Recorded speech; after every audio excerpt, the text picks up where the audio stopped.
प्यारे विद्यार्थियों, आज हम पढ़ने जा रहे हैं खाता बही एवं खतौनी, लेजर एंड पोस्टिंग। खाता बही क्या है? सभी व्यापारिक लेन देन अंतिम रूप से उचित रीति से संबंधित खातों में श्रेणी विभाजन करके उतार दिए जाते हैं, अलग अलग, चाहे वो व्यक्तिगत खाता हो, चाहे वास्तविक हो, चाहे नामात हो, सभी में। तो वो क्या है? खाता बही अलग अलग लिख दिए जाते हैं, जिसमें लिखे जाते हैं वो क्या है? खाता बही है। खतौनी प्रारंभिक लेखा बहियों की सहायता से खाता बही में निश्चित विधि से लेखा करना, यानी लिखने की जो प्रक्रिया है उसे क्या कहते हैं? खतौनी। फिर है शेष निकालना, इन खातों को संतुलित करना, यानी डीआर और सीआर का योग क्या करना? बराबर। डीआर और सीआर के योग का अंतर निकालना तो क्या हो गया? शेष। और संतुलन का मतलब उन दोनों का योग क्या करना हमें? बराबर। और जो भी शेष होगा उस शेष को लिखकर उसका जोड़ क्या करना? बराबर। हानि और वे जो है और अभिवृद्धि लाभ और आगम के खातों को संतुलित नहीं किया जाता है।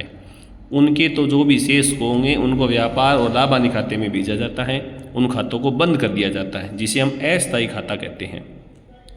और व्यक्तिगत और वस्तुगत जो खाते हैं उनका शेष निकाला जाता है, उनमें क्या लिखा जाता है? By balance sheet D, to balance sheet D, और उन खातों को कहते हैं स्थायी खाते, और वो भेजे जाते हैं तुलन पत्र और चिट्ठे में। और ये आपका प्रारूप है, जैसे ये किसका? लेजर का, जैसे डेट है, पर्टिकुलर है, जेएफ होगा इसमें।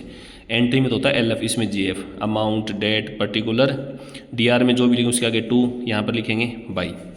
जेएफ का जर्नल फोलियो, जर्नल पृष्ठांक होता है। अभी परचेज खाते को जो डीआर है, खतौनी जब करेंगे, सहायक बही की बात करें, अभी सहायक बही से जब परचेज अकाउंट बनाते हैं तो उसके डीआर में लिखते हैं to sundries as per purchase book, और उसका जो क्रेडिटर सप्लायर खाता होगा उसके सीआर में लिखेंगे बाई परचेज।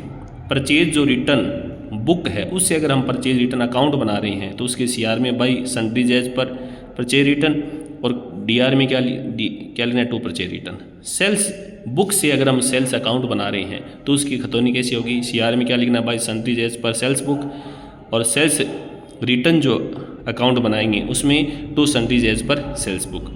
लेकिन जो इन दोनों का डेटर काउंट होगा, अगर इसकी बात करेंगे तो डीआर में लिखना है टू सेल्स, इसकी बात करेंगे तो सीआर में लिखना है बाई सेल्स रिटर्न। तो ये हो गए आपके लेजर संबंधी नियम।